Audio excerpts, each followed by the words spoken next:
Good evening. It's Monday, December 4th, 2023.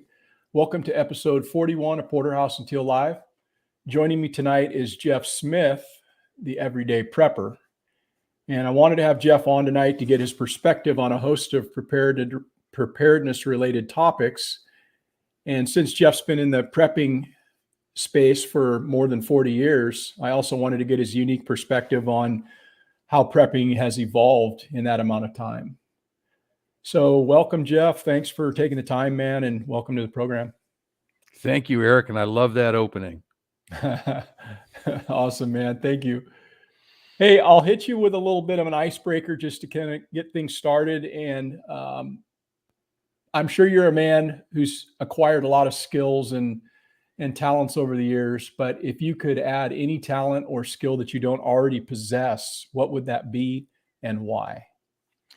I think the one thing that I'd really do, and it's something that I've been meaning to do for years and I never have, is build up my skills on wild edibles. And have a very good friend, Suzanne Shire, that is big into this.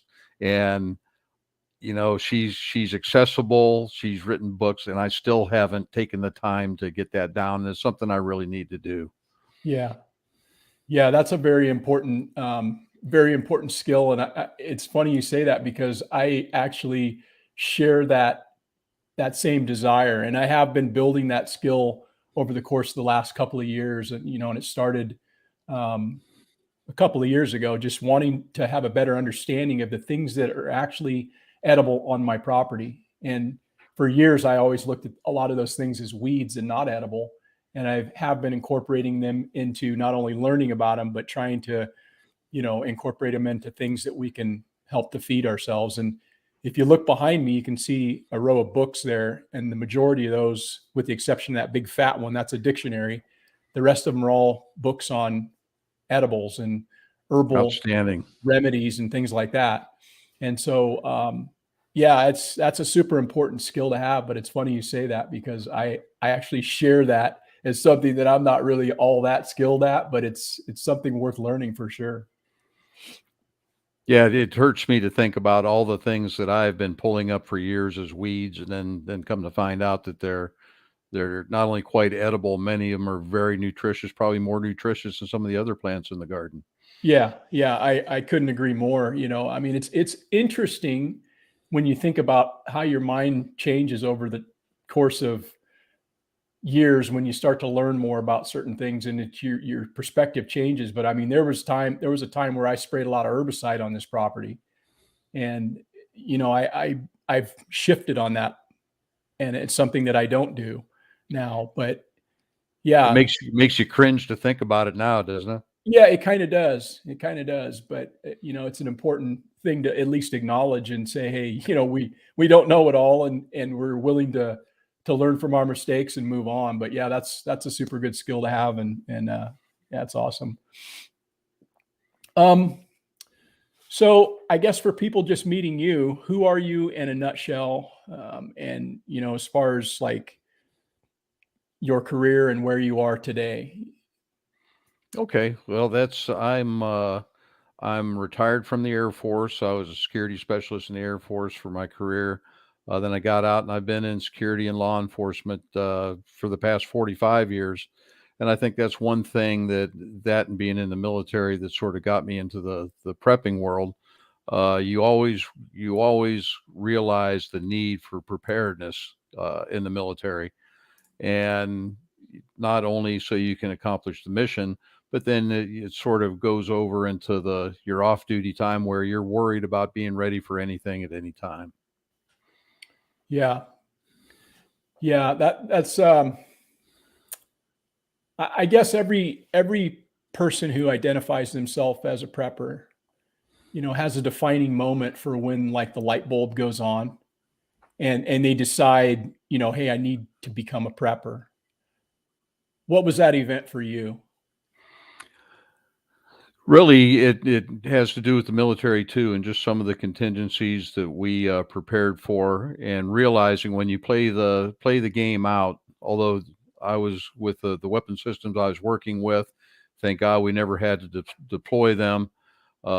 But if you play the game out and figure out what would have happened if we ever did have to use those weapon systems, where would we be? And the military at the time didn't really say, what was going to happen beyond that. So you had to kind of come up with your own plan for that. And nobody wants to get caught short. And it's funny that so many people worry about running out of toilet paper or something simple. Let's think about the food. Let's think about the medical supplies. Let's think about everything else that you're going to need. And that was sort of ingrained into my train of thought early on. Yeah. Yeah. I think that everybody, whether they identify as such or not, is a prepper. That's my personal opinion about it. I Mhm. don't know what's your thoughts on that. Well, prepping used to be, it wasn't really called prepping back with my parents. It was called putting things by. And I still remember when I was a kid, every time my mom would go shopping, she would come home and the grocery bags would go on the kitchen table. And as she unpacked them, some stuff went in the cupboard, and then there was some stuff went to the back of the table because you always bought something that you were going to put down in the basement. So you had it on hand in case you needed it. And I can't think of time in my childhood where the family probably couldn't have lived for at least a month or 6 weeks off of what mom had in the basement. And that was just a way of life back then. And I Right. heard something interesting many years ago. They were blaming us losing that, beginning with Ray Kroc and McDonald's, because once fast food started, people didn't worry about having extra food on hand. If they ran out of something in the house, they'd hop in the car and they would go down to the nearest fast food restaurant, pick something up there, and people sort of got away from that the habit of putting things by or putting things back, depending on where you're from. But I think it's a shame. But I think now people are realizing the necessity to start doing that again. Right. I think it's very easy to, when everything has been provided for you and made so convenient, that you can forego some of those things that our forefathers used to just see as commonplace, right? That was a necessity. You couldn't just run to the store and get it. And if you did, it was like an all-day trip or whatever. You didn't just Mhm. have it right around the corner. And so for a lot of communities and a lot of places, that was an absolute necessity and just a way of life. And so I think from the earlier days, people obviously didn't call themselves preppers. That was just kind of the way it was. But as we've, I guess, transitioned into more modern society, so to speak, with all these conveniences, um, we've also attached labels to people who still do those sort of things. And yeah, I don't know. I think that, again, I just think that everybody is a prepper, whether whether you're putting back something that everybody seems to have a lot of, or something that everybody just accumulates things, and by virtue of that, I think it makes you that you're preparing for something. Yeah, So and people. The people. It's I find it interesting over the years the different people I've met and what the different things that they find out to be necessities. And some people are pretty well balanced. They realize what they're going to need. Other people sort of get focused in one area, and then sort of lose sight of everything else. And you can't do that. You have to consider what it's going to take to maintain your life, your life and your loved ones' lives, if anything ever does happen. And as a prepper, if you get tunnel vision and you're not seeing the big picture, uh, if anything ever does happen, you're going to live to see the error of your ways, and it's not going to be pretty because you're going to see your loved ones suffering. So I think it's very important to maintain a broad view of what your necessities are going to be and make sure you prepare for that. yeah. From the earliest of days, I guess, going back to when you started prepping, so to speak, and you were involved maybe to some extent in a prepping community, how did you go about, making those connections? Obviously, we didn't have the internet 40 years ago like we do today, and different ways of reaching out to people within the community. How did you go about doing that? Finding meetups and finding different groups or things like that. or Well, was back there such a thing?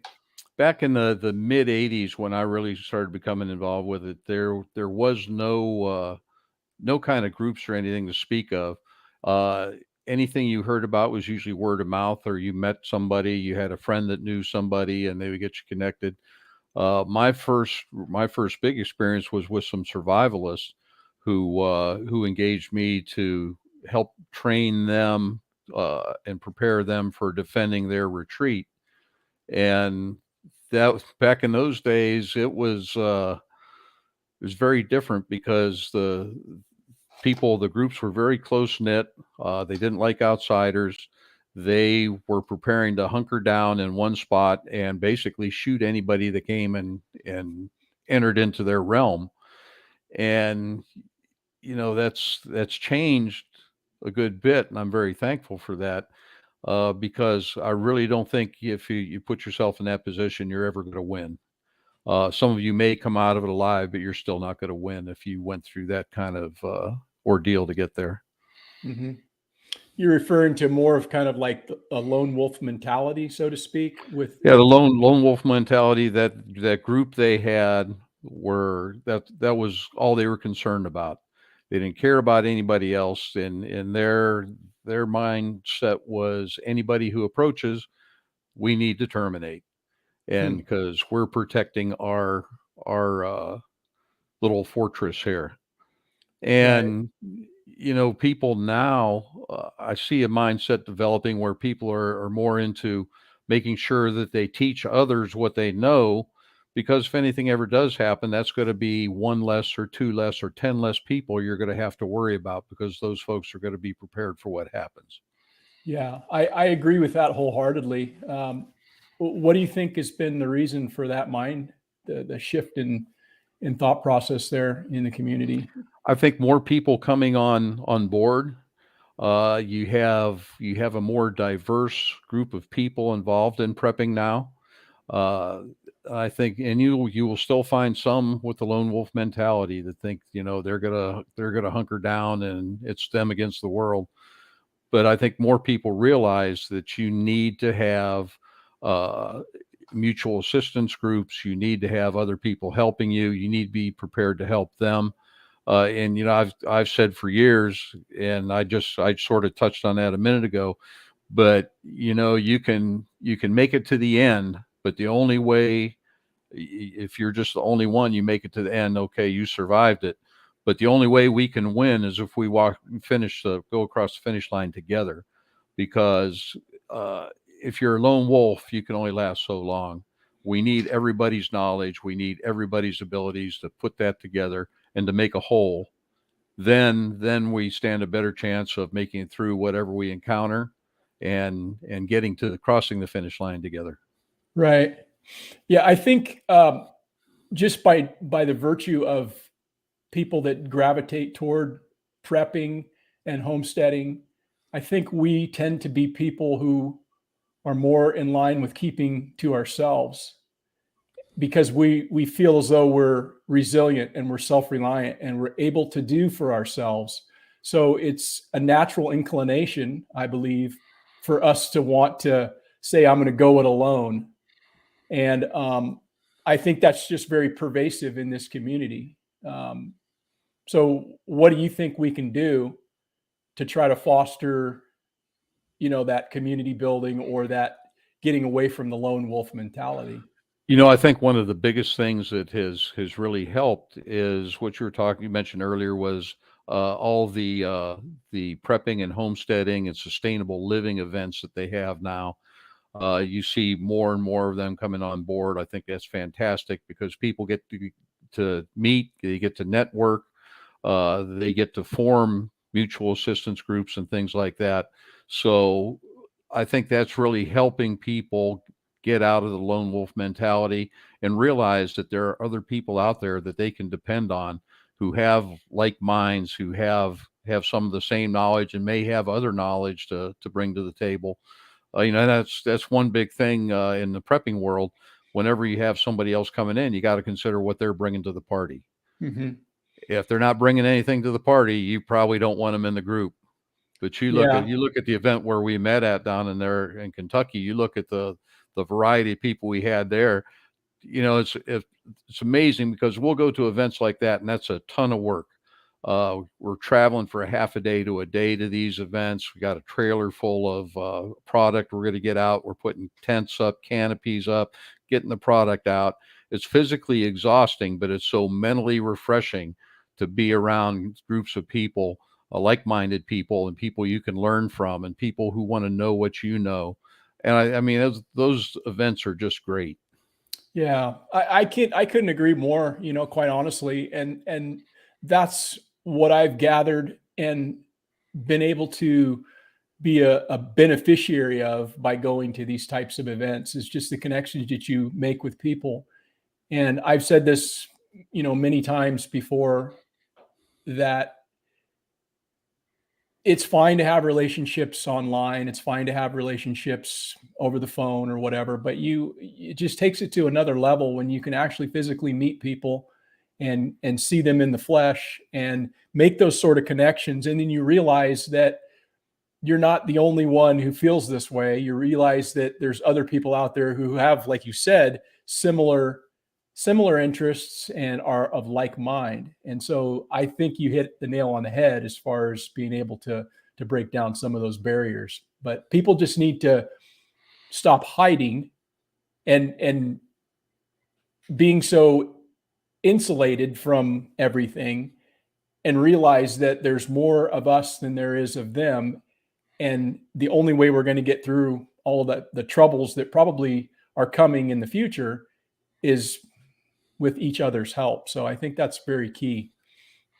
Exactly. And, in society today, we spend so much time identifying our differences instead of identifying our likenesses. And that's carrying over to the whole prepping and homesteading world. Because I tried to position my business, the Everyday Prepper, so I could go to homesteading events, prepping events, bushcrafting events, carry a variety of product that may interest people in all three of those.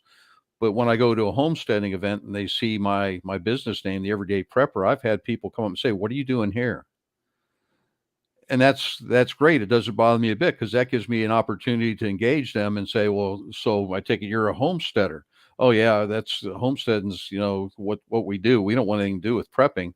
And I said, "Well, you realize the only difference between preppers and homesteaders is preppers are preparing to do what you folks are already doing. Plus, they do some things that if things ever go bad, you're going to need to know how to do." And after we talk a little bit, all of a sudden, and I've had some people with stern faces, locked jaws, and we talk for a while, and then all of a sudden you see them starting to ease up. Then occasionally I get the little head nod. I think, okay, we made a little progress here today. Yeah. Yeah. I think, people are so easily um, motivated by fear. They're so easily motivated by that which they don't know, or that which they think is something that's going to harm them or whatever. And so that's why it's so easy for people to control others by instilling fear in them. And that's where that division is created. They create the class separation, they create the division between races, they create the division between prepper versus homesteader.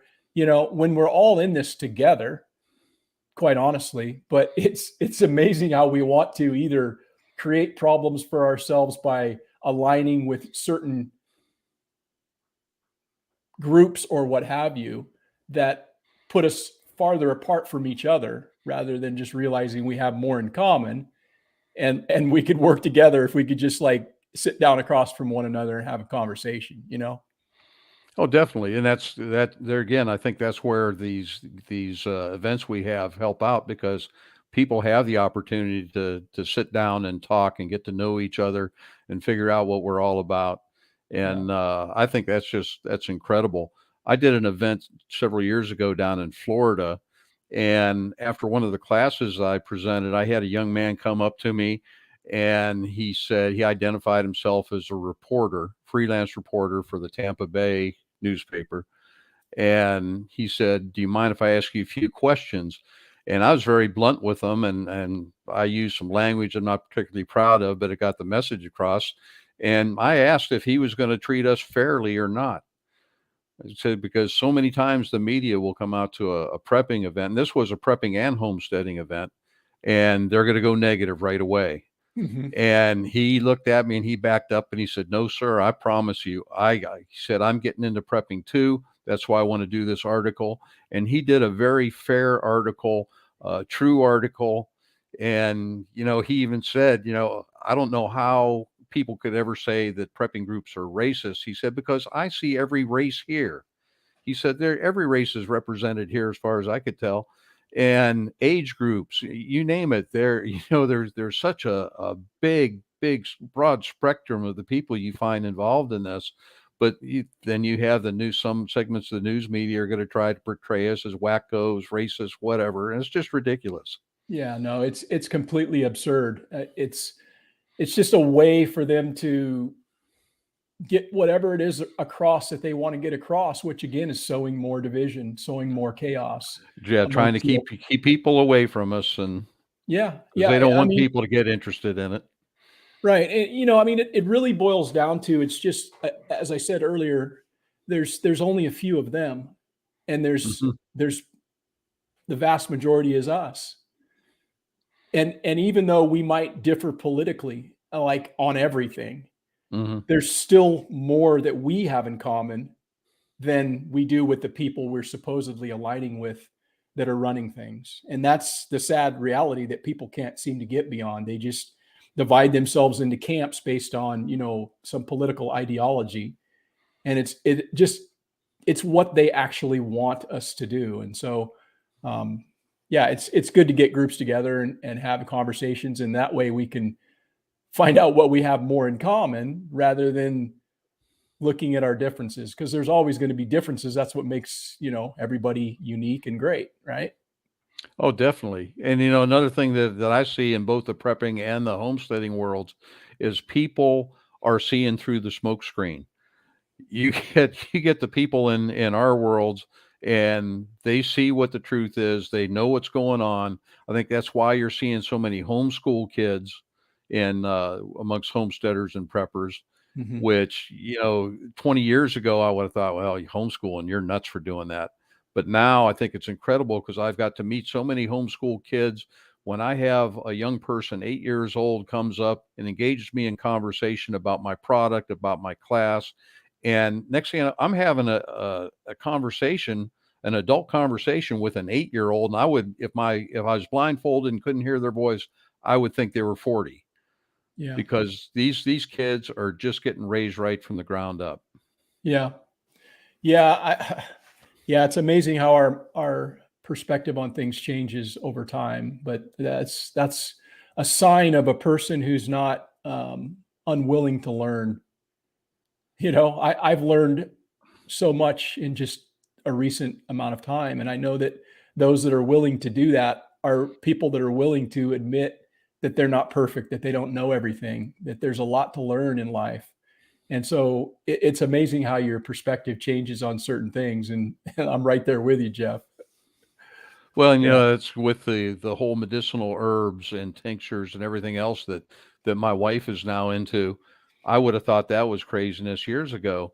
But then, as you start looking at what's going on in the medical world, and I go back to when I was a kid and we had one pharmacy in town. Now you go into a town, there's a pharmacy on every block almost. Hmm. Why is that? Yeah. Is anybody getting cured there, or are they getting treated? And then when you look some Yeah. of the things that are available in nature, if you know how to use them, and it's just amazing. Yeah. Yeah. Well, that was the way people healed themselves for centuries is Hmm.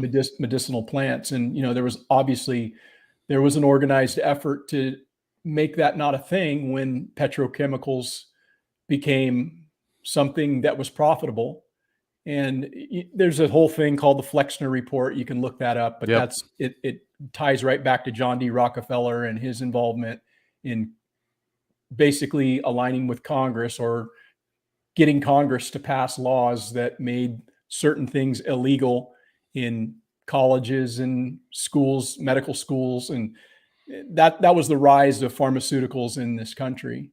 But that's not where it originated. It originated actually over in Europe and Germany and things like that. But Yeah, it's amazing when you start digging into those sort of things. You learn things that you were never taught in government school. You just Hmm. weren't going to learn those things because that wasn't a part of the curriculum they wanted you to know about. But it's Hmm. pretty interesting when you start digging down. Um, Well, and just like now, they're trying to do away with things like history and social studies. And to me, that's just ridiculous because if you don't know what mistakes we made in the past, you're going to make them again. oh yeah, that's what they're banking on. Hmm. That's what they're banking on.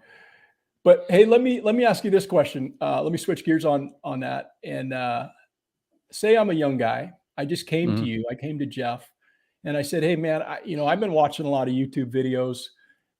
Really got me kind of freaked out. I went down the rabbit hole, and I think I need to start prepping hard. I need to do this. I need to do this. I need to do all these things, and I feel like I'm behind the curve.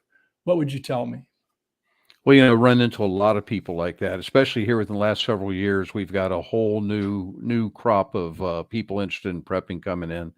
Uh, the big thing is, I always tell people to base everything they do on the rule of threes. You can live uh, 3 minutes without proper shelter. Uh, well, yeah, here, let me just make sure I got this right. But basically, you're looking at shelter, food, water. It's 3 minutes without oxygen, 3 hours without shelter. Uh, then it goes to water. Then it goes to 3 days without water, 3 weeks without food. And base what you need on that because people will get focused on one thing and they'll get overloaded in that and they're missing something entirely different. Uh, and under oxygen, you think, well, okay, I'm not worried about drowning, but are you worried about somebody inflicting harm on you? Do you need to be able to defend yourself? Hmm. If that is a concern or you, that's one of the first things you need to take care of. You need to take care of the security. After that, make sure that you have got the shelter that you're going to need. And if you've got a house, do you have a way to heat it if we lose power, if you lose gas, whatever else? Are you going to be able to sustain life in that facility? After that, you got to make sure that you got a way to get water. And people will say, "Well, I got cases and cases of food." Okay, well, how are you going to get water if the water gets shut off? Do you have any ideas on that? Are you going to be able to collect rainwater? Are you going to be able to, do you have a well nearby or a spring nearby that you're going to be able to get water from? Water is one of the most important things, and people forget about, if things go down, how am I going to get water and how am I going to make sure that it's safe to drink? So, and I tell people to take baby steps in each one of those areas.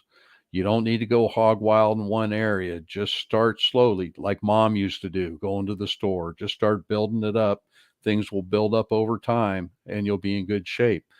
And as you start taking care of the basics, then you got to start worrying about the things like your medical needs. Make sure that you've got that taken care of. Make sure, depending on what you're concerned about, are you worried about losing power? Are you worried about the coronal mass ejection or an EMP attack where we're going to lose power? Things are going to be down for a long time. If that's what you're worried about, you've got to plan out a year, at least a year, be prepared for whatever you're going to need. And the best way, start small, start building it up. You're getting started late, take a deep breath because you're not going to fix it overnight. Hmm. Start small, start putting stuff away, relax, gain knowledge along the way, get some books, get online, start building your knowledge up along with your supplies. And sooner or later, you're going to get there.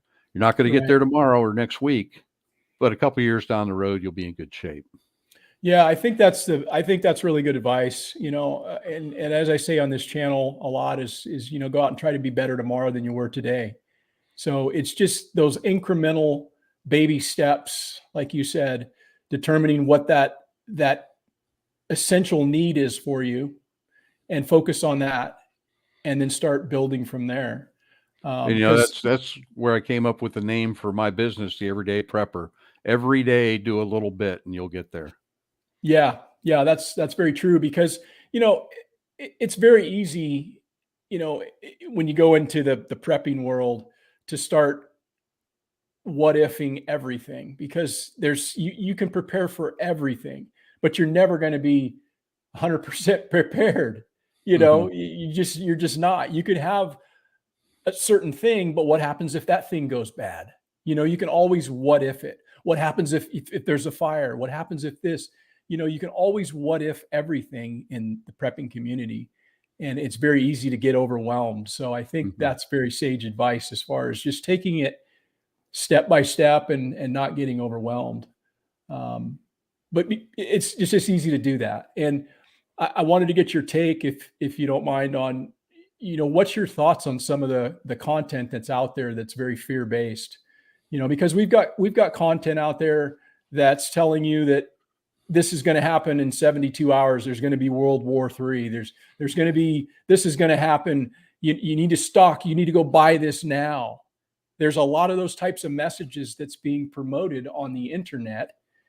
And, I think I know why they're doing it, and everybody probably can see through it. But um, what's your take on all of that? Do you think that it's helpful, or is it harmful, or is there room for them as well? I think, well, there's got to be room for everybody, but I Hmm. think you have to recognize the players for what they are and what their goal is. Uh, when it comes to things like that, yes, that can be very harmful because it will upset a lot of people. It will send a lot of people in the wrong direction. It'll cause unnecessary stress and anxiety. But if people channel that, if people will sit back and start analyzing what the messages are that are coming out, and just use some common sense and relax, take a deep breath, because if I look back to 2000, or to 1999, actually coming into 2000, we had Y2K, and how many things have we had since then? And I see so many people getting wound up about that. The end's coming, it's going to be here, this is going to happen. This hasn't happened yet. Hmm. If the real end, nobody on earth is going to know when it's coming. So don't worry about that stuff. Analyze it, break it down, realize it for what it is, and then press on with your life. And hopefully people will get to the point where I don't want them to get to the point where they just say, anytime they hear that stuff, that they discount it and say, okay, I'm not going to worry about this. Analyze it first. See Yeah. if there's anything that makes sense in there. If there is, file it away, then move on. If there isn't anything any good there, move on right away. But don't let these people build up the fear. There's just no sense, and it's not going to help you out. Yeah. I think, I think the majority of people are able to do that, that are sensible. They're able to see Hmm. it for what it is, and make, take useful information if there's useful information there to be taken. Um, but I also think the reason why those channels are so successful is Hmm. because it's almost like it's the reason why people go to amusement parks and get on rides. It's the same reason people slow down when they see something that's shocking. People like to be entertained. They like to be almost frightened. They like to go watch a horror movie. And it's almost kind of like that, where they're selling this fear, and that's what seems to get the clicks, and it gets the watch time, and it gets all of that stuff. But I think most people can probably see through it, and they probably keep a pretty balanced view of it, because they're coming back.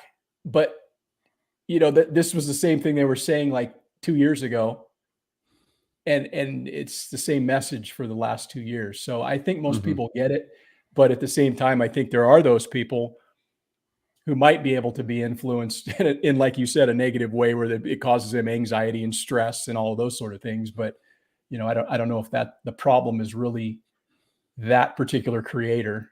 Those people probably have some other issues they need to deal with. But Oh yeah, definitely. yeah, but yeah, I just kind of wanted to get your take on that and have that discussion. Hey, so what have you liked about the changes that you've seen in the time that you've been prepping, what has been some of the things you've liked the most, and what's you've liked the least in the time you've been in the prepping community? Things things that I like the most, one of the big things was, I've already said, seeing people coming together and depending on each other and not being recluses and just going off to their shelters and hunkering down, and they're planning on not making contact with anybody. Uh, and I could, at a time in my life, I would have thought that was probably the thing to do, but you're not going to be able to make it to the end that way. You're somewhere along the line, you're going to need some help. You're going to need to be able to communicate with people. You're going to need to be able to work out your differences. You're going to be able to need to get together and accentuate the positives and build on the positives, so you can learn from each other, so you can help each other. And I see that happening now. I see it starting to happen between the prepping and the homesteading worlds. And I Mhm. think that's fantastic, because these two groups need to come together. They need to feed off of each other, learn off of each other. And I think both groups are going to come out. I'm never going to say that they're going to come out as one, but I think they're going to come out walking side by side with each other. And I think that's fantastic, because the preppers are preparing, they've got their food stored away. They're going to be able to last so long. After that, they're going to need to know how to grow their own food. They're going to need to know how to propagate food, animals, everything else. And if they haven't, and a lot of them pay no attention to that, they're worried about other things. But if they're not preparing for that, and one of the best ways is to engage homesteaders and learn from them. Homesteaders, they've got everything that people are going to want if you have any kind of catastrophe. They've got the food, they've got the knowledge, they've got everything. So people are going to come prey on them if you have any kind of catastrophe. It's that simple. So, from the prepper side, taking care of the homesteaders need to learn how to take care of what they have. Right, right. Is there anything that you can cite as the thing that you like the least about changes you've seen, or things that have been in the community? There's so many ups and downs in the prepper world. It's been very disheartening to see how the media, and I think that's probably fueled by some government agencies, how they felt the necessity to attack preppers, and how they portray preppers, because that's when you see some of the prepper shows. I think people watch that, they're trying to get those things propagated, so you're drawing people to watch the train wreck. People don't really want to see what they're about. They just want to see the emotions and everything that they stir up on some of the TV shows and stuff they have. And that's not a fair portrayal of the prepper world. I think it's sad that they do that, but you look at the media today, that's what they do. Uh, I would really like to see more accurate portrayal of preppers, but I think certain groups are afraid that if they accurately portray the preppers on TV, that you're going to draw more people to it. And I don't think that's something a lot of folks in the world want today. They want people to be dependent on them, not dependent on themselves. Right. Yeah, there has been a very organized effort to marginalize, um, the prepper community, and the media and political establishment has been had a big part in that, big hand in that. Um, And the homesteading world's feeling some of that too, because I yeah, see I see negative comments made about homesteaders, and it's just ridiculous, because the homesteading world, that's people are doing what we did 100 years ago, and they're getting back into it. They're doing it well. They're taking care of themselves, and I think that's awesome. yeah. That just goes back to what we were kind of talking about earlier, in that, they want division. They really do. They want us to be at each other's throats, because that's a way that they can separate us, and it gives them power, because they're able to fix the problem, or they're to put you in a constituency group. And I think that if more people were able to see that, and see through what's happening, and just disregard that. But it's not the Hmm. way the human being works. We're very easily led in that way. And that's what the political people, the people that are running things, the power elite, they understand that. And so it's up to us, I think, to communicate with each other in these groups and try to break down those barriers, because it's not going to be done in any way by the media or the politicians, because they're a part of it. They're not the ones that are driving the car. They're just the political, they're just the people that are actually doing the heavy lifting, Mm-hmm. right? They've been given their orders as to what they're going to report on and how they're going to say it, but they're They've not. they've got somebody else paying for the gas, and they're along for the ride in the direction they're told to go. Yeah, that's totally it, man. Because yeah, it's a very very unique thing, and they don't want people to be not dependent upon them. They don't want that at all. And yeah, it's up to us. That's really I think the answer there. Um, yeah, I really appreciate your balanced approach, man. You've got some very sage advice, and I've enjoyed talking to you. Well, and I've enjoyed it immensely, and I enjoyed our meeting down there in Kentucky. That a fabulous little event. I got to meet a lot of great people. You were among them, and yeah, that's what I like about those things. You're always meeting new folks, new ideas, great people. Yeah, yeah, I agree. Um, there's a lot of things that I think in the prepping community, it's just very low hanging fruit, right? You're Hmm. talking your ammunition, your tactical stuff. That's all the cool stuff that people want to get. They want to, stock up on food and stuff. Those are all the things that the prepper community gravitates toward. Um, what are some of the most often overlooked preps in your opinion? What are some of the things people are missing? Some of the biggest things are, one we talked about already, just making sure that they have an adequate supply of water, something that they're going to have no matter what happens. That's probably one of the most overlooked. Some of the things that I carry are some of the most overlooked because, and that's one reason I carry some of the products I do. The old tools that I carry, because people will be preparing for the biggest event that you could really look at, which would be an electromagnetic pulse attack on the United States. Lose power, grids down for a year, and they sold grandpa's tools. They have no way to do anything for the most part after that event happens. So that's why I stress, go out and get some of the old tools. And it's not like I sell them, but in the classes that I offer, I also tell people where to find them, where to get them cheap, what to look for, make sure that you're getting a good tool, and then learn how to use them in advance. Know what you have. And same as with some of the garden tools I carry, because for years I've listened to people in the prepping world say, when you start talking about having the ability to grow food, they say, well, I've got a garden. If anything bad ever happens, I'll just kick it into high gear and we'll be okay. Okay, have you ever tried to handle your garden without the use of a gas powered rototiller? Have you ever tried to hoe your whole garden with that cheap little hoe from the big box store that you bought? And I tell folks, you're going to die bent, broken, and hungry if that's all you have and your life depends on it. Go out there and get some quality, some things that aren't going to break your back.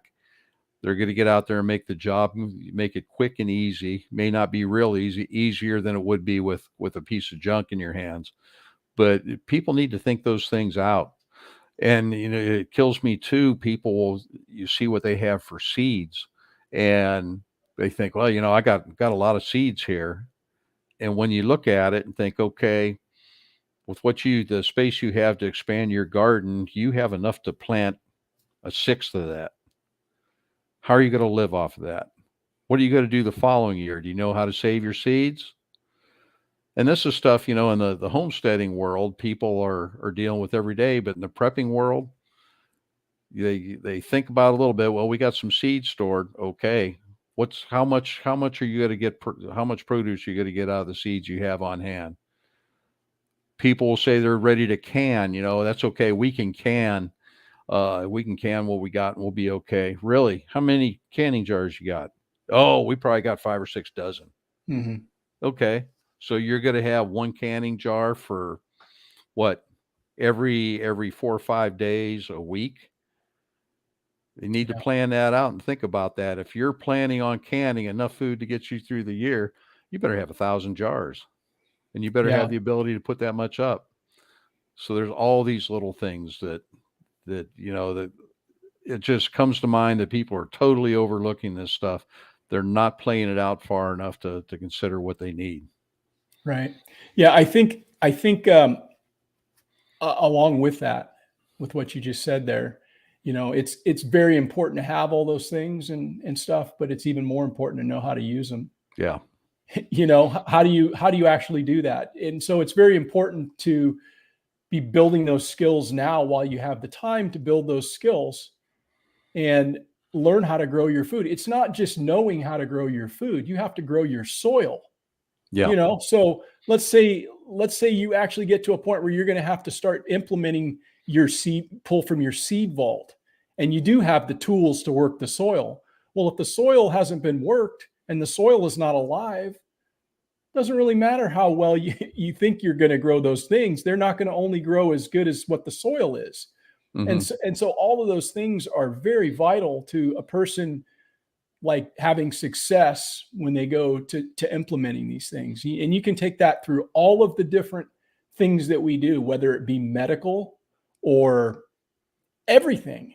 If you have the stuff, it's great, but what do you do with it, and how do you use it, and when do you use it? Those are the important things that people need to be exercising now, not just acquiring more stuff, right? Oh, definitely. And people don't realize that, we just moved earlier this year in our old garden. I could tell you which part of the garden was going to grow which vegetables the best. And there were several areas in the garden, certain vegetables were just not going to do any good there. And when people start expanding their gardens, they're going to have to know what they're getting into, what kind of soil they got. And for people in suburban areas, that they say, well, I'll tear up the yard and I'll plant that. I said, oh, that's good. Said, you got green grass there. How you been fertilizing that grass? Oh, well, ChemLawn comes out here, this one or that one comes out here and fertilizes it. I said, really? I said, how long has that been like that? Oh, 20 years. So have you ever tried to grow anything in your yard without the use of a chemical? Because I'll lay money on it, you've killed off just about everything that is good underneath that grass. And when you try to plant something in it, you're going to get nothing. You're going to have a Yeah. rough way to go. You better Sure. get ready. You're going to have to be able to introduce organic material back into it and bring that, like you said, bring that soil back to life before you're going to be able to use it. Yeah, true enough. It's very true. Um, there's an awful lot of things going on right now.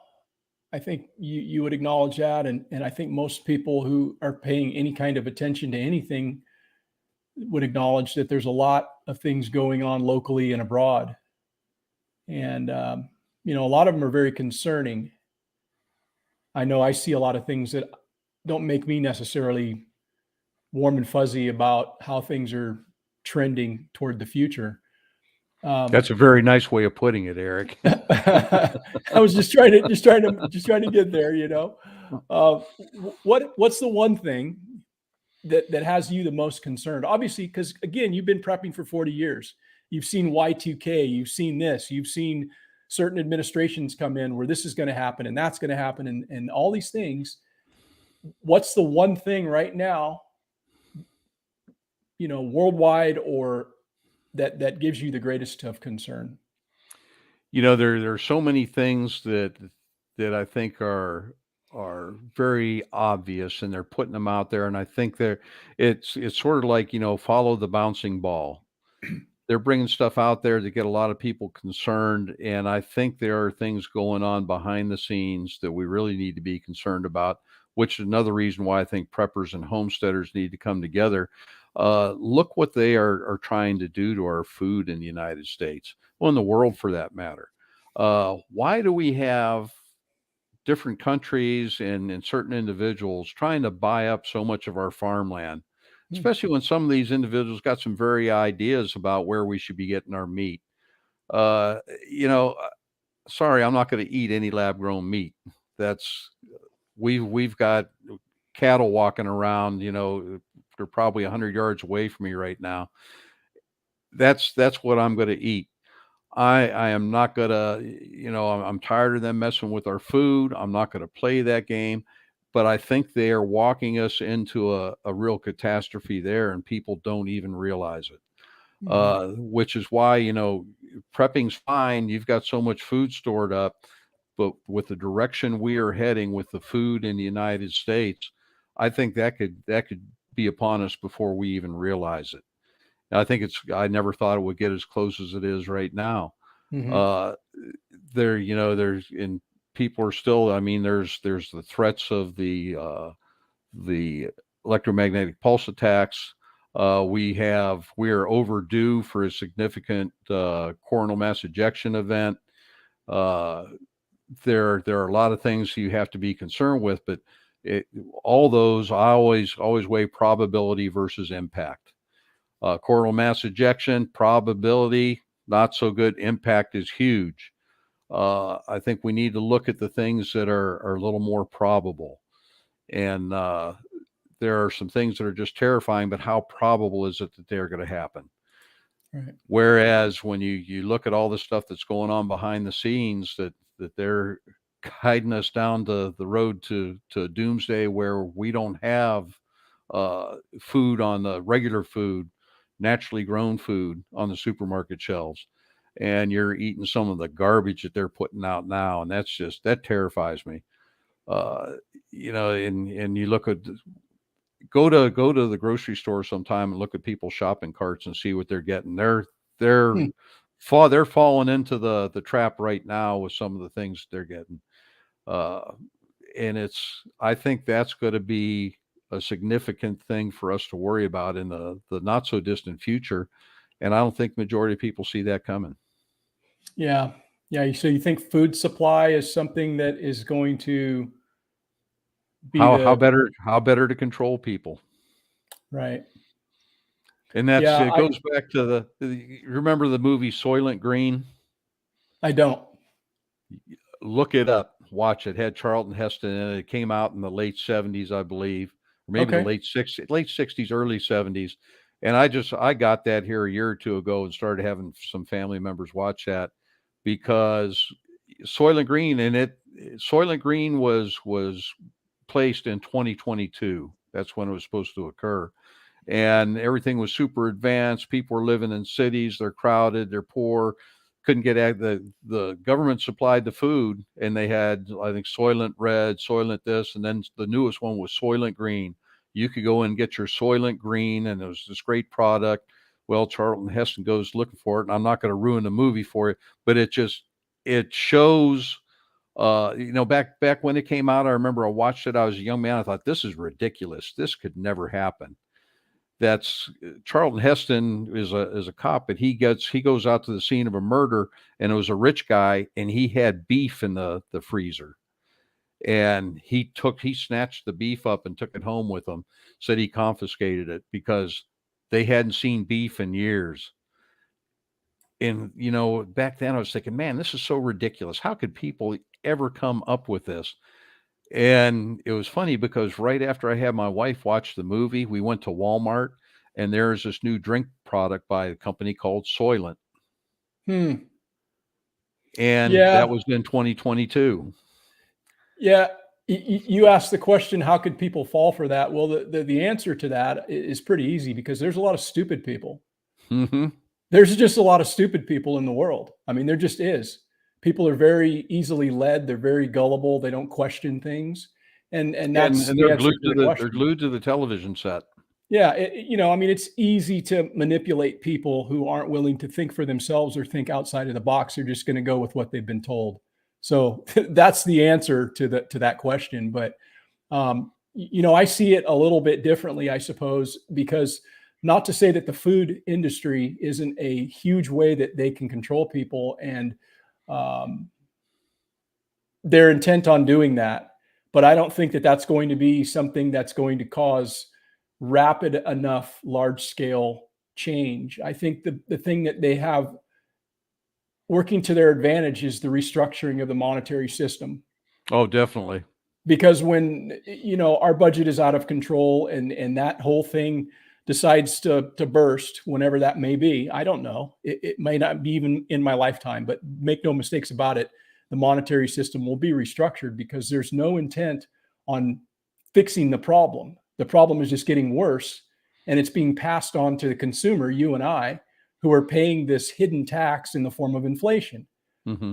And there's no desire from either side to fix that problem. And so when that bubble bursts, there's going to be a massive restructuring of society. And I don't know if people are prepared for that. And that's my biggest concern. I think the monetary system is our greatest threat right now.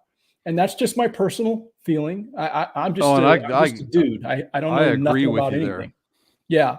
No, that's going to cause instantaneous panic and fear, and people are not prepared for that. If they're still invested into the system, as most of us are, there's going to be a lot of hardship and a lot of panic. And you know what? Hey, guess what, Jeff? You know the good thing about it? We're all in this together. Yeah, we are. Remember how we're all in this together? Yep. Yeah, that's what you'll hear. And you're just going to have to suck it up and take what's coming to you. And so that's kind of my take on what gives me the most concern, because I think that that's from what I see. And I'm just, like I say, I'm just a nobody who doesn't really know much about anything geopolitically or otherwise. But I do keep my eyes kind of open, and I try to think beyond what's being presented to me in the media. And when I see what I see, it's hard to imagine that getting fixed. I don't know what your thoughts is on the monetary thing. Well, definitely. And I think I honestly believe that we're at the point of no return on that. I don't see any way that we're going to stop it, especially. And now with digital currency, if we ever let them get away with digital currency, we're done. It's coming. That's it's a done deal. They don't have to worry about gun control or anything else. Nope. You're not going to be able to touch it. Nope. They're going to decide what you can buy. Yep. And and I don't see any way around it, because I think people will walk right down the path and walk right into that willingly. That's like lambs going to slaughter. Yep. And they're going to think, oh, this is a good deal. They've told us it's a good deal. And then they'll realize afterwards. And sure as you and I are sitting here, that's going to happen. Mm-hmm. One way or another, it's going to happen. So it'll either happen, as you just suggested, where they walk it in incrementally, and then they'll have to get people to accept it. Or if the bubble bursts, you'll have no choice. Everybody will accept it, and you'll have to just go, yeah, we're just all in this together. Sorry about your 401k. Sorry about all this stuff you thought you had. This is what it is now, because we're all in this together. Mm-hmm. So, well, I look at that too. I'm getting up on Social Security age. I've got military retirement. I already can envision the point in my life where both of those disappear. And that's another reason we'll sit here, we'll grow our own food. We'll last as long as we can, and we'll do so happily, because that's, we've taken the time to get ready for it. And I think we'll have a good chance of lasting for a while. I'm going to feel bad for a lot of people in the cities. Yeah. They're going to crumble quickly. Yeah. I think economic preparedness is another one of those areas we can prep. And, there's nothing that we can do to stop any of this from happening. Obviously there's nothing that, any of us are going to do to stop and alter the course that we're on, but you can certainly make things better for yourself by being debt free, not having a bunch of debt, that you're saddled with, and then take your money that you have that's somewhere and put it in things that you have control over, because you don't have control over the money that's supposedly yours in the banking system. That's just the reality of it. That's not to say I don't have money in the banking system, because I do, but I need to be able to pick and choose how much risk I'm willing to take on Hmm. in doing that. And I think that people need to do that as well, not put all your faith and trust in the system, because the system has worked for many, many generations. But things are changing. I mean, there's pretty hard to argue that things haven't changed as the generations have progressed. And So they've been changing for a long time, and people never even realized it. yeah, Been changing for the worse. yeah, yeah. That's something I wouldn't argue against for sure. Hey, let me ask you on the bug out thing, man. Like bug out bag, uh, get home bag, inch bag. Which would you focus on first, and why? I think it depends entirely on what your plans are. Mm, If sure. if you plan on bugging out, if you have a bug out location, if you have stuff cached there, if you are ready, you're going to be set when you get there. Definitely bug out's very important. If you're working or going to school or regularly travel long distance from home, the get home bag is more, I think, a little bit more metered. You know about how long it's going to take you to get home. You can plan for that and carry what you need plus a little extra. You'll be good. Whereas a bug out bag, if you don't have stuff cached along the way, you got to be able to carry everything you're going to need to get where you're going to. And one thing that concerns me about the whole bug out concept is I've run into people, most of them in the city, who have plans like, yeah, we're going to bug out to the state forest, or we're going to bug out to the national forest. Great, you guys have anything cached there, any place?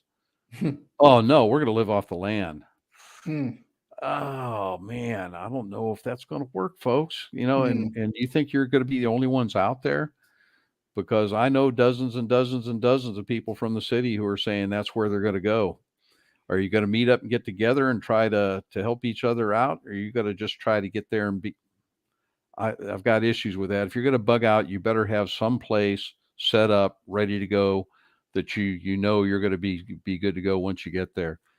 yeah. With the get home bags, plan for what you need plus a little extra. Make sure you have everything that you need, all the common sense stuff, because so many, when I first started doing my get home class, it cracked me up because I Googled getting home, and I got a couple 100,000 responses, and nobody was telling you how to do it. They're all going to tell you how to make a get home bag. And as I went through these things, some of the things they had people carrying were just ridiculous. Hmm. And some of the things they didn't have them carrying were equally ridiculous. There are certain bodily functions that you're going to need to be prepared for if you're going to Mm, be trekking for a couple days, and they totally omitted those. So, common sense in that. And I always stress, when you're doing either of these, you got to keep the machine going. So carry whatever you need to keep the machine going. You're going to have blisters. You're going to have cuts. You're going to have scratches. If you have any allergies, you're going to have problems. You got to be ready to take care of all that. And hmm. so many people overlook the basics there because they're worried about having three ways to start fire, two knives and a backup and a couple hatchets, and all that stuff, man. You don't need that. And I had a woman come up to me at an event, loved her. She was genuinely interested, but she'd gotten led astray along the way. And I had some plasma lighters, and also had some ferro rods there. And she said, "Which one of these should I get for my primary means of starting a fire when I'm bugging out?" I said, "Do you have a Bic lighter?" "What? Do you have a Bic lighter?" I said, "That would be my primary means. It's Exactly. quick, it's easy, it's light, it's lighter than either one of these, takes up less space." "Well, I didn't think about it. I can do that?" Please do. Have a Yeah. backup means it's going to be good in any kind of weather. Primary means Bic lighter. Yeah. Yeah. I have a Bic lighter in every one of the vehicles that we have here in the glove box, just because you can never have too much fire. You can, you just can't.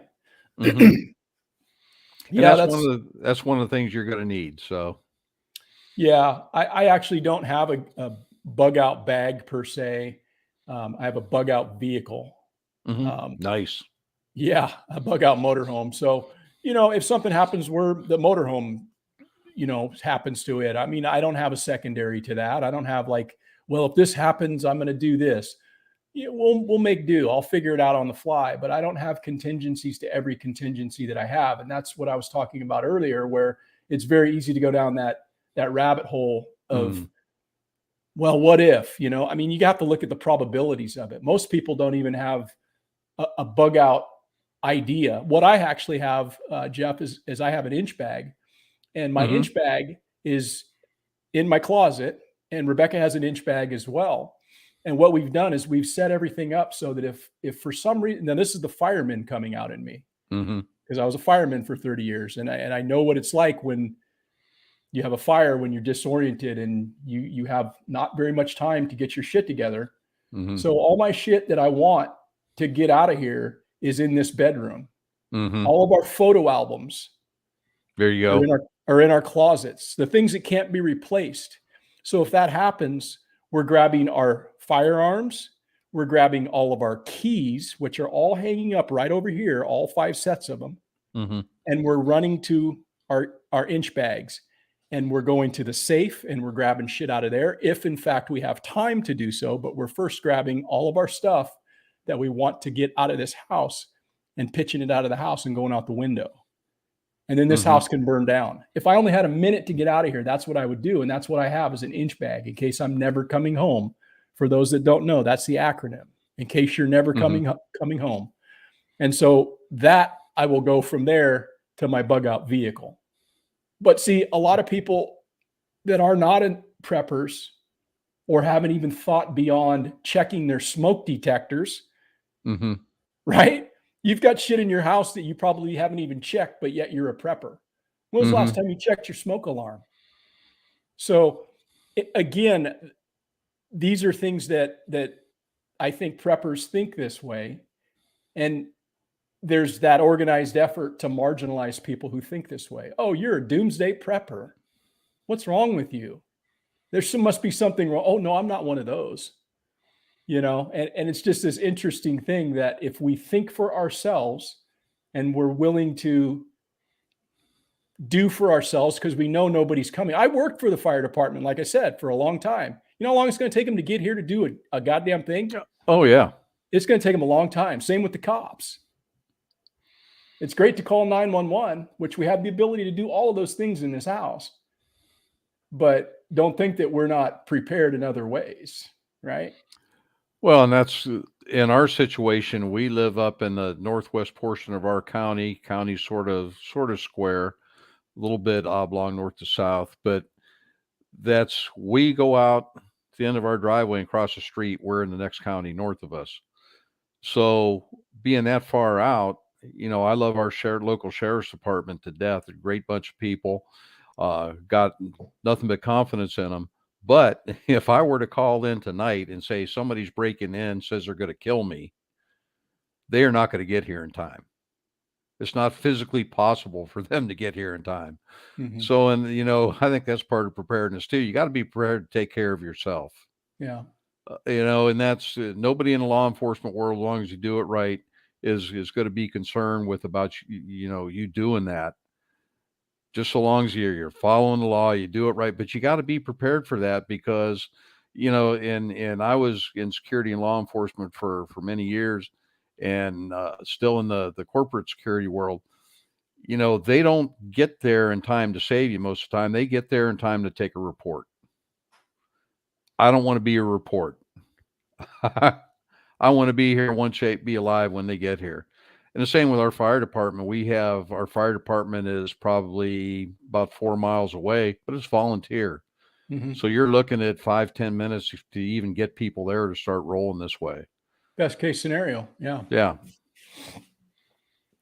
Yeah. It's our job as men to do that for our no, families. definitely. Yeah. So, yeah, I've enjoyed the conversation tonight, Jeff. I appreciate you really coming on, man. And I know I've So have taken up, I. It's been great.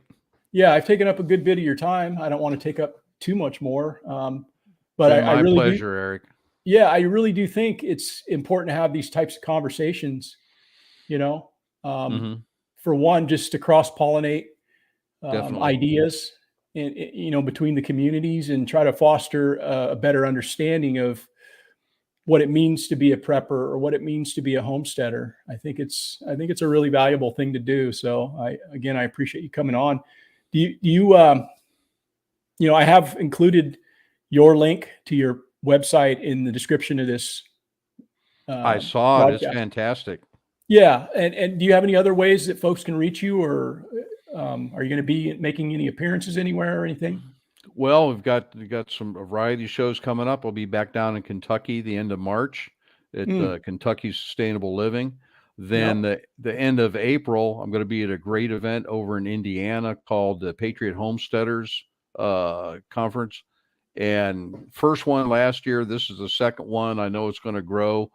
We had a great time there, homesteaders, preppers together at that one, and there was a lot of ideas exchanged, a lot of coming together. That's fantastic. And then I'm actually going to be quiet for a little bit, and my next events won't start up until the end of August. I'll be hitting hope to be hitting the Ozark Homesteaders Expo. Be hitting the Great Lakes Prepper event up in Imlay City, Michigan in September. And then October, we're looking at doing Homesteaders of America conference if I can get in there as a vendor. And then we'll be at the Indiana Homesteaders Conference as well. So we're going to be bouncing back and forth there, having a good time. Right on, man. Well, that sounds like you're going to have a pretty busy schedule ahead of you. Well, this is a little quiet. I'm backing off on a few things this year. I have one more event down in Georgia that Hakeem Isler's doing that I hope we can get down there. That's kind of a long drive, but I'm hoping I'm going to be able to fit that in, and that's in October as well. So that's I sort of backed off a little bit this year, and then kind of kicking around the idea of doing my own event maybe in 2025. Wow. So we'll Like see. We'll see if that comes together. like an expo type of a thing. In what Yeah, in what and capacity are you thinking of having this event? it would be if it comes together, it'll be a homesteader and preparedness expo. It'll be up here in Ohio and Amish country, Hmm. and I think we've got a good location there. I'm hoping it will come together. I'm working right now to try to gauge the interest from some potential sponsors and some other things could make this happen. And we'll be making a decision on that after the first of the year, which way that's going to go. Wow, that's exciting. And that's if it comes together, I'd love to send you some information on it, maybe talk you to making the journey back. Yeah, yeah. Certainly do that, and we'll keep in touch somehow. And I'd love to maybe see if there's not a way I can get back there to do that. But if in any event, we'll have you on again, maybe, and we can promote your event, because I think it's important for people to know where they can go for these like-minded type of gatherings. And Hmm. yeah, it's just really good to see the growth of this and see people spreading their wings and like coming alive to realizing, hey, you know what, some of this stuff is actually important. Maybe I do need to start prepping a little bit, or maybe I do need to start learning some homesteading skills, because again, nobody's going to come to save you but you. You're your own best first responder. Hmm. Never forget that. That's Yep. that's what people they I seem to I think. am Oh, my own 911. yeah, they seem to think they'll pick up the phone and call. Well, they'll get there. Don't, in most cases, they'll get there unless there's, some kind of a mass casualty thing happening where, Hmm. you're going to be put in queue, but you're your own best first responder. I mean, look at every major outage and see how many people are without for how long. Yeah. And they're just disillusioned, like, oh, when are they going to like turn the power back on? Oh, there's no food, I can't get anywhere, there's been this hurricane, and people are going to get there eventually, but like, you'd be better off if you didn't need to wait for that. So the more people we can get on board doing this, just as you said earlier, that lessens the burden on all of us, because if all of our neighbors are dialed in, right, they're not going to have to come to us for stuff because they'll have their own stuff. Yep. So And that's the message. then you're just in sort of a mutual aid situation instead of somebody being dependent on the other. Yeah, I think that I think that's the message that I'd like people to take away from this conversation. So, yeah, again, thanks, Jeff. I appreciate you coming on, man. I won't keep you for too much longer. Okay. Is there anything else, any final thoughts or words of encouragement maybe you want to leave folks with? Well, one thing I would like to throw in is if they go to my website, theeverydayprepper.com, I keep a list of events on there. Any event that I hear about, I try to get on there. So if anybody's wondering where the events now, most of the events I have are probably on the eastern side of the United States. But as I do get information on any event in the country, I'm going to try to keep it on there, just because I like to have a central location where people can go to get that information. As far as last thoughts, man, that's take it a day at a time. If you're not prepared, just start one day at a time, put a little bit away, build up your supplies slowly but consistently, work on it, and you're going to be fine. Get your knowledge build up, go out to some of these events, meet some of these great folks that are going to be there. And sooner or later, you're going to get there. Won't happen overnight, but if you don't start today or tomorrow, it's never going to happen. Yeah. Good final message, man. I appreciate that. And, remember, guys, that you can catch the audio of this live stream in a podcast version on Spotify, Audible, iHeartRadio, and Google. And I just want to thank everybody for being a part of tonight's broadcast, and go out and try to be better tomorrow than you were today. And never forget, homesteading is not harmful content. Awesome. Take it easy, guys. Take it easy.